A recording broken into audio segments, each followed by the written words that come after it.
오늘부터 저는 절망의 은혜라는 제목으로 하나님의 말씀을 전하려고 합니다. 지금 이 시간 가정에서 영상 예배를 드리고 있는 여호수아 나무학교 친구들 가운데 나는 아이스크림이 너무 싫어요, 솜사탕이 너무너무 싫어요 라고 말하는 친구는 한 명도 없을 것 같습니다. 도리어 너무 좋아해서 이 부모님들의 근심이 깊어가는 것 같습니다. 그 이유가 무엇입니까? 바로 달콤한 맛 때문 아니겠습니까? 그런데 흥미로운 사실은요, 우리 아이들만 그런 것이 아니라 교회에 다니는 우리 어른 성도들도 얼마나 달콤한 것을 좋아하는지 모릅니다. 예를 들면 이 복숭아와 같은 달콤한 과일도 좋아하고요, 또 감주 같은 음료도 좋아합니다. 그런데 이 복숭아보다도 더, 감주보다 더 좋아하는 달콤한 것이 있습니다. 힌트를 드린다면 그 달콤함 때문에 교회를 나오신다고 해도 과언이 아니라고 합니다. 심지어는 만약에 교회에 그 달콤함이 없다면, 더 이상 그 달콤함을 주지 않는다면 교회에 나갈 필요가 뭐가 있나? 라고까지 생각할 정도로 중요하게 여기고 좋아하는 것이 있습니다. 그것은 바로 달콤한 복음입니다. 여기서 달콤한 복음이라는 것은 성경 말씀 가운데서 우리가 싫어하고 내 마음에 들지 않는 것들은 다 빼버리고요, 내가 좋아하는 것만 골라서 담아놓은 복음을 달콤한 복음이라 합니다. 우리들은 무엇을 싫어합니까? 십자가를 싫어합니다. 지난주까지 이 제자에 대한 말씀을 드렸는데, 자기를 부인하고 자기 십자가를 지라 할 때에 그 말씀을 듣는 우리의 표정이 그렇게 밝지를 않습니다. 고난도 싫어합니다. 희생도 싫어합니다. 섬김도 싫어합니다. 대신에 무엇을 좋아합니까? 부자 되는 것 좋아합니다. 건강하게 오래 사는 것 좋아합니다. 한 번도 실패하지 않고 만사형통하며 사는 삶을 너무 좋아합니다.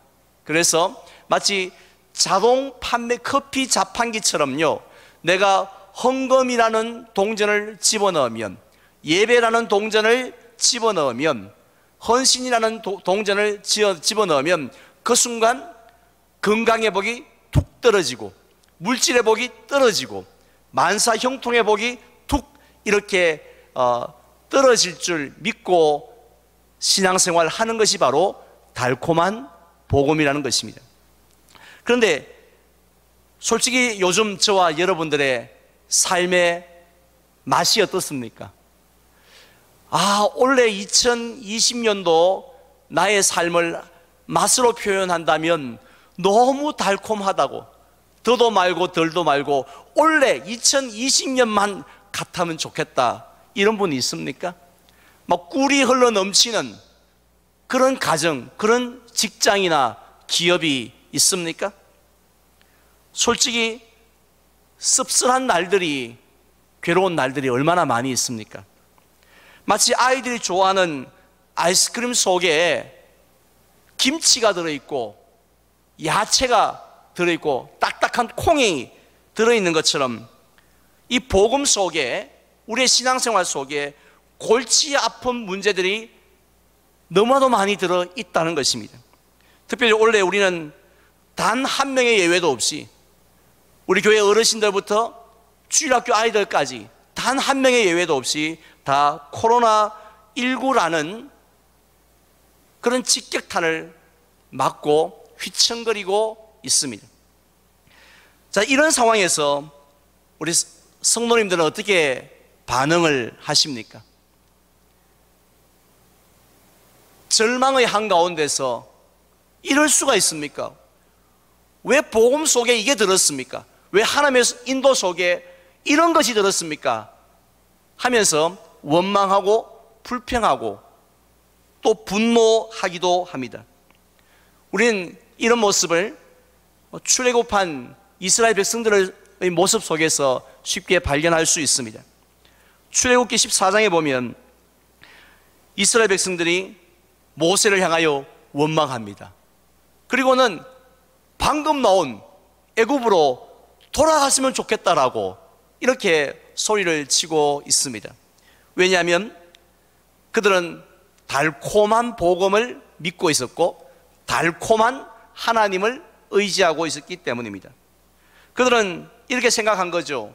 전능하신 하나님, 우리를 사랑하시는 그 하나님께서 출애굽을 하고 난 그 이후에 이스라엘 백성들을 가장 빠른 길로, 남들이 모르는 가장 안전한 길로, 그래도 가장 편안한 길로 인도해 주실 줄 100% 확신하고 아멘 했던 것입니다.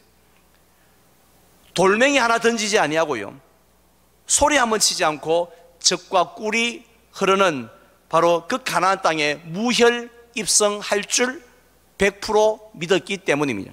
그런데 하나님은 그들을 어디로 인도하셨습니까? 제일 먼저 홍해 바다 앞으로 인도하셨습니다. 그리고 홍해 바다도 기가 막힌데 홍해 바다를 건너고 난 다음에는 광야로 인도하셨습니다. 우리 주일학교 친구들이 잘 알고 있는 것처럼 광야라는 곳은 무엇이 없는 곳입니까? 물이 없는 곳이에요. 먹을 것이 없는 곳입니다. 대신에 뭐가 있습니까? 불뱀과 정갈과 오간 이 흉악한 민족들이 살고 있는 그런 곳입니다. 낮에는 더위와 싸워야 하죠. 밤에는 추위와 싸워야 합니다. 따라서 이 광야를 그리워하거나 광야 생활을 동경하는 사람은 이 세상에 한 명도 없습니다. 그런데 하나님께서 하필이면 그 좋은 땅 놔두고 좋은 길 두고 광야의 길로 인도를 하신 것이에요. 물론 광야 생활이 한 2박 3일로 끝이 난다고 말씀하셨다면, 아니면 한 주만, 한 보름만 버티면 된다라고 말씀하셨다면, 야, 내 평생에 언제 광야 생활 한번 해보겠노? 마치 캠핑 나오듯이 그렇게 즐길 수도 있었을 테고, 아니면 좀 참을 수도 있었을 것입니다. 그런데 무려 몇 년 동안요? 40년 동안 광야로 인도하신 것입니다. 얼마나 실망스럽고 충격적이었겠습니까? 오늘날 우리도 마찬가지 아닙니까? 우리는 원래 2020년을 한번 뒤돌아보면 하나님께서는 2박 3일 동안만 우리를 코로나의 광야로 인도하신 것이 아니었습니다. 얼마나 오랫동안 이 광야에 머물게 하셨는지, 우리는 지난 2월달, 3월달에 요 한두 달만 견디면 다 끝이 나는 줄 그렇게 생각했지 않았습니까? 우리 어느 장로님은 그러시더라고요. 다시 우리가 영상 예배를 드릴 줄 꿈에도 몰랐다라고. 진짜 꿈에도 생각을 설마하고 몰랐던 것입니다. 그런데 지금 보면 끝이 보이지 않습니다. 차라리 10월 15일로 종료됩니다. 다시는 마스크 안 써도 됩니다. 다시는 이제 영상 예배 저 뒤에 수고하신 분들 수고 안 하셔도 됩니다. 이렇게 나온다라면 10월 15일이 아니라 12월 15일까지도 참을 수가 있습니다. 그런데 우리는 언제 마스크를 벗고 예배를 드리는지, 또 앞으로 이런 일들을 얼마나 많이 경험해야 되는지 아무도 알 수 없기 때문에 우리는 지칩니다. 절망스럽습니다.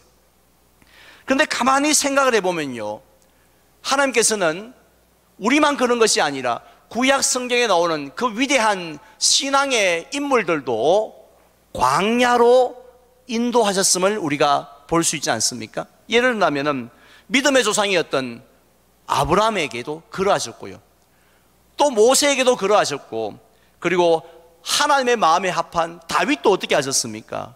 얼마나 고생과 험한 길을 걸어가게 하셨습니까? 그렇다면 우리가 한번 생각해 봐야 되지 않을까요? 왜 하나님께서는, 왜 전능하신 지혜로우신 우리를 사랑하신 하나님께서는 다른 사람은 몰라도 왜 아브라함, 이 모세, 다윗 같은 사람을 그 광야의 길로 인도하셨느냐 하는 것입니다. 우리는 그 이유를 오늘 본문 2절에서 볼 수가 있습니다. 2절 말씀 제가 봉독하겠습니다. 내 하나님 여호와께서 이 40년 동안에 네게 광야길을 걷게 하신 것을 기억하라. 이는 너를 낮추시며 너를 시험하사 네 마음이 어떠한지 그 명령을 지키는지 지키지 않는지 알려 하심이라고 했습니다. 한마디로 지금 모세는요, 하나님께서 이스라엘 백성을 광야로 인도하신 것은 그들을 미워하시기 때문에 그런 게 아니라는 거죠. 능력이 없기 때문에 그런 것이 아니라는 것입니다. 그들을 너무 사랑하시기 때문에 하나님은 이 광야로 분명한 목적과 뜻을 가지고 이 광야로 인도를 하신다라는 것을 제발 좀 잊지 말고 기억하라라는 것입니다. 크게 세 가지 목적을 가지고 하나님은 우리를 인도하십니다. 첫 번째는 한번 따라할까요? 낮추기 위함이다. 첫 번째 목적은 낮추기 위함입니다. 우리 흔히들 사람들은요, 딴 사람은 몰라도 내 자신에 대해서는 나는 모르는 게 없다라고 생각을 하죠. 내 몸무게도 알고 혈당이 얼마인지도 알고 혈압이 얼마인지도 알고 뭐 얼마나 나에 대해서 많은 것을 다 알고 있다고 생각을 합니다. 그런데 어느 날 우리가 이럴 때가 있죠. 이야, 내가 나를 너무 몰랐구나. 이럴 때 있지 않습니까?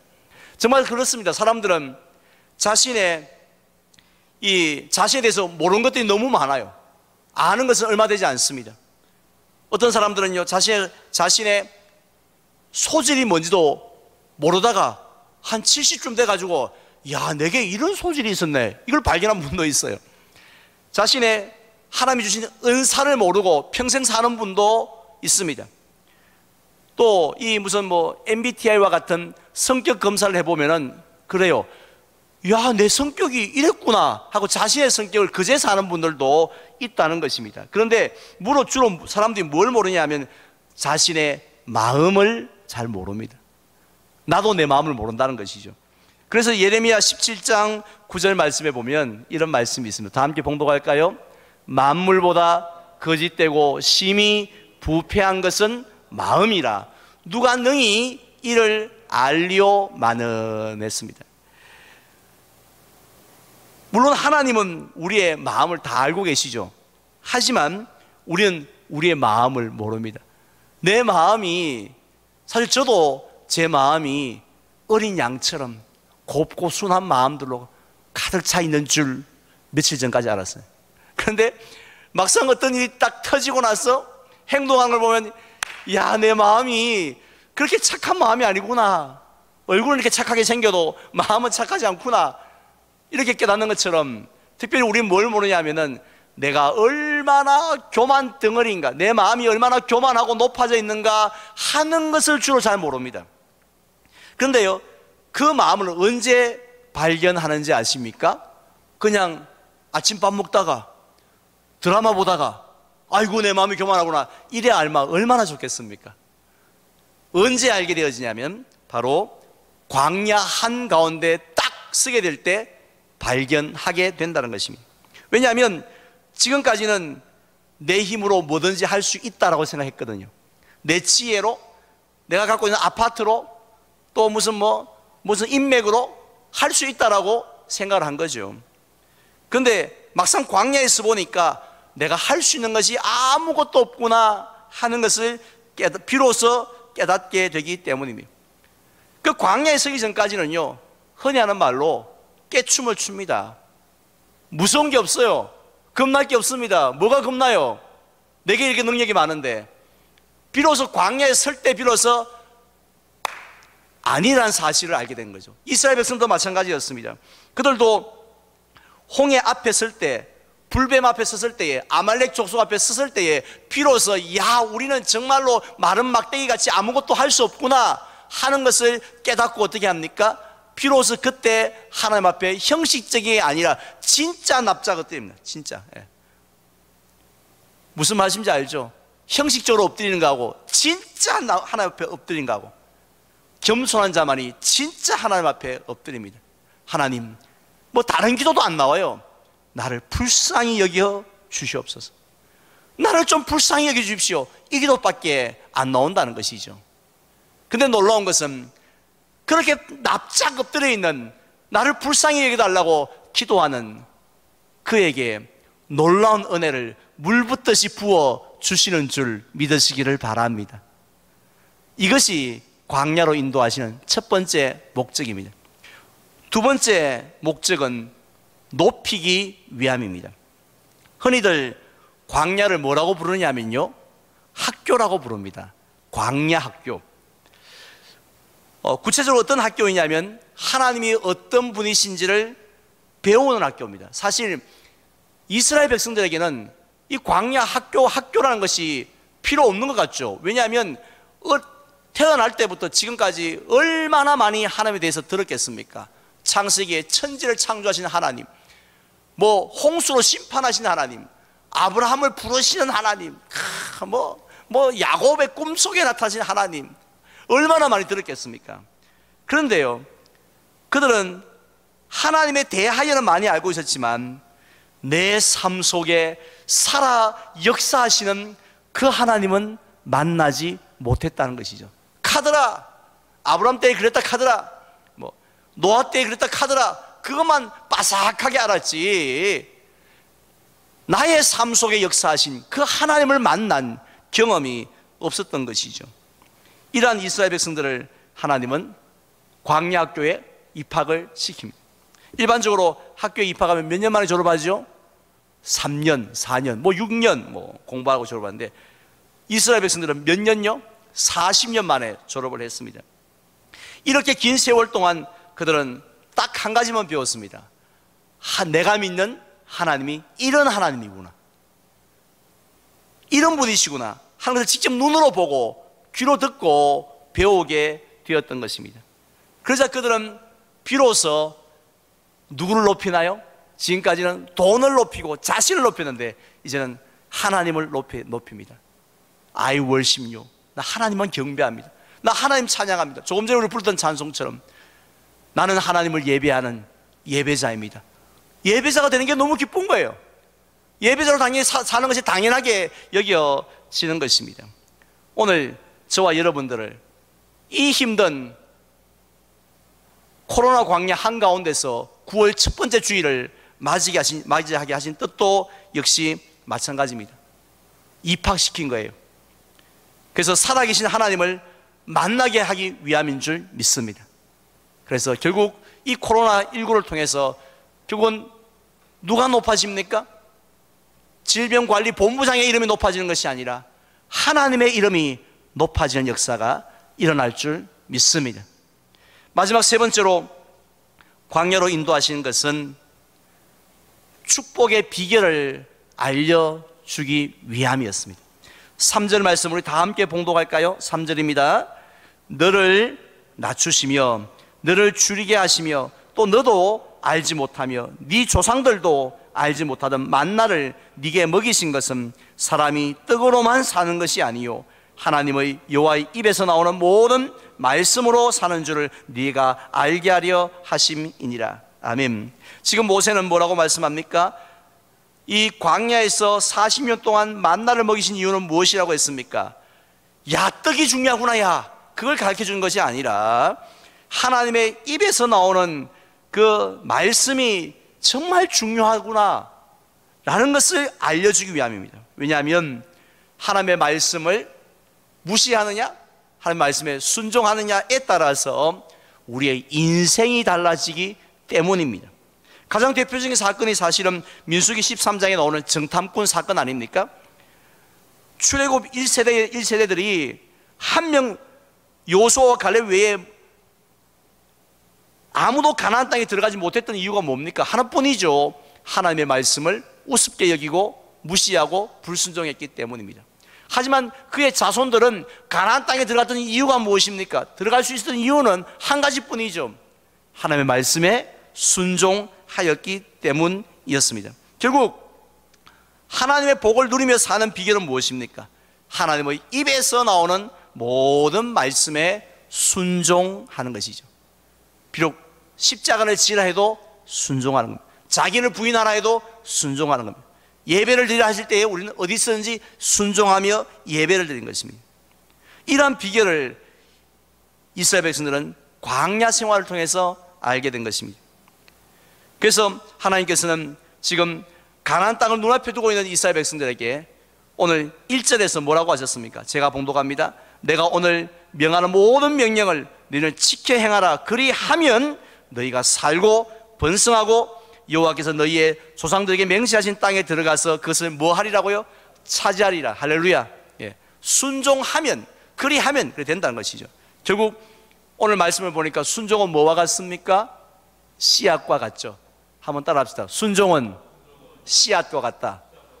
설교 노트에 꼭 적으시기 바랍니다, 우리 자녀들. 자, 오늘 우리들도 마찬가지예요. 순종하라 라는 말씀 처음 듣습니까? 얼마나 많이 귀가 아프도록 듣습니까? 하지만 순종하지 않는 이유는 이 순종을 통해 주시는 그 열매, 축복의 열매를 우리가 모르기 때문입니다. 하나님은 그것을 가르쳐 주세요. 아, 말씀대로 살아야 되는구나, 하나님의 말씀대로 살아야 되는구나 하는 것을 언제요? 코로나 광야 한가운데서 우리로 하여금 깨닫게 해 주실 줄 믿습니다. 그래서 남은 생애에 우리가 하나님의 말씀에 전적으로 순종케 하기 위해서 우리가 이 광야를 통과케 하신 줄 믿습니다. 이제 저는 말씀을 맺으려고 합니다. 우리들 가운데 광야를 좋아하는 사람은 아무도 없습니다. 왜냐하면 광야는 절망의 땅이기 때문입니다.